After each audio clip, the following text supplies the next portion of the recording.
Welcome to కీటాక్స్ podcast. 11 ఏళ్లలో ఎప్పుడూ లేనంతగా మోడీ తొలిసారిగా ప్రజాకర్షణకి తెరతీశారు. బడ్జెట్లో మధ్యతరగతిని సంతోషపెట్టడమే కాదు, ఊహించని నిర్ణయాలు ఎన్నో తీసుకున్నారు. ఇది ఒక రకంగా సంచలనం.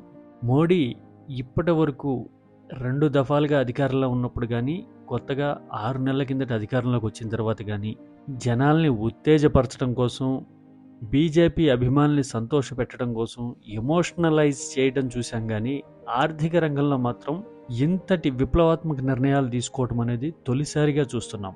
అంటే కేటాయింపుల విషయంలో మరీ ముఖ్యంగా మధ్యతరగతిని దృష్టిలో పెట్టుకొని పన్ను మినహాయింపులు ఇవ్వడం కానీ, ఇన్కమ్ ట్యాక్స్ స్లాబులు మార్చడం కానీ, మరీ ముఖ్యంగా 12 లక్షలలోపు ఆదాయం ఉన్నవారికి ఊరట ఇస్తూ జీరో ఇన్కమ్ ట్యాక్స్ తేవడం అనేది నిజంగా సంచలనాత్మక నిర్ణయం.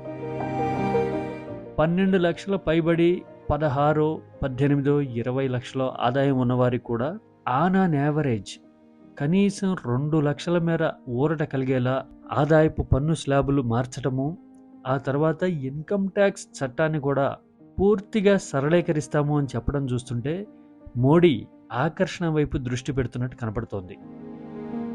దీనికి ప్రధానంగా 2 కారణాలు కనపడుతున్నాయి. ఒకటి, ఢిల్లీ లాంటి అర్బన్ రాష్ట్రంలో మరికొద్ది రోజుల్లో ఎన్నికలు జరగబోతున్నాయి. బీహార్లో కూడా సొంతంగా అధికారంలోకి రావాలని బీజేపీ ప్రణాళికలు సిద్ధం చేస్తోంది. ఇలాంటి సమయంలో మధ్యతరగతిని పర్ఫార్మెన్స్తో ఆకట్టుకోవటం, అంటే నినాదంతోనో రాజకీయపరమైన విధానంతోనో ఆకట్టుకోవడం కన్నా పర్ఫార్మెన్స్తో ఆకట్టుకుంటే ఆ రిలేషన్, మధ్యతరగతికి మోడీకి మధ్య రిలేషన్ మరింత బలపడుతుంది అనేది ఇందులో వ్యూహం కావచ్చు. తెలుగు రాష్ట్రాల్లో మరీ ముఖ్యంగా ఏపీకి సంబంధించి మోడీ ప్రభుత్వం ఎంతో కీలకమైన నిర్ణయాలు తీసుకుంది. విశాఖ పోర్టుకు కానీ, స్టీల్ ప్లాంట్కి కానీ, అలాగే పోలవరం ప్రాజెక్టు కానీ భారీ కేటాయింపులు చేసింది.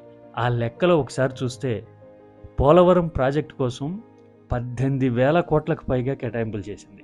విశాఖ స్టీల్ ప్లాంట్ కోసం అయితే 3,200 కోట్లకు పైగా, అలాగే వైజాగ్ పోర్టు కోసం దాదాపు 700 కోట్ల కేటాయింపులు కేంద్రం బడ్జెట్లో ప్రకటించింది.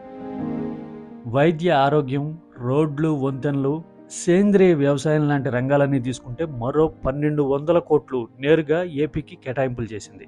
మొత్తం మీద చూస్తే కేంద్ర బడ్జెట్లో ఏపీకి నేరుగా 23,000 కోట్లకు పైగా ప్రయోజనం వచ్చి చేరే అవకాశం కనిపిస్తోంది. ఆర్థికంగా ఇబ్బంది పడుతూ అతలాకుతలమవుతున్న రాష్ట్రానికి నిజంగా మోడీ ఆక్సిజన్ అందిస్తున్నారనే అనుకోవాలి. ఇప్పటి వరకు మధ్యతరగతిని ఆకట్టుకునేందుకు ప్రత్యేకమైన చర్యలు ఏవీ తీసుకొని మోడీ ఇప్పుడు ఆ దిశగా కూడా ప్రయత్నం చేస్తే దేశ జనాభాలో 35% పైగా, అంటే దాదాపు 45 కోట్ల మందికి ప్రయోజనం కలుగుతుంది అనే అంచనాలున్నాయి. అదే జరిగితే గనక రాజకీయంగా కూడా లెక్కలు అనూహ్యంగా మారిపోయే అవకాశం ఉంది. మీరేమంటారు? మోడీ బడ్జెట్ చూస్తే బీజేపీ పందా మార్చినట్టు, కేంద్రం కొత్త గేర్లో పోతున్నట్టు అనిపిస్తోందా?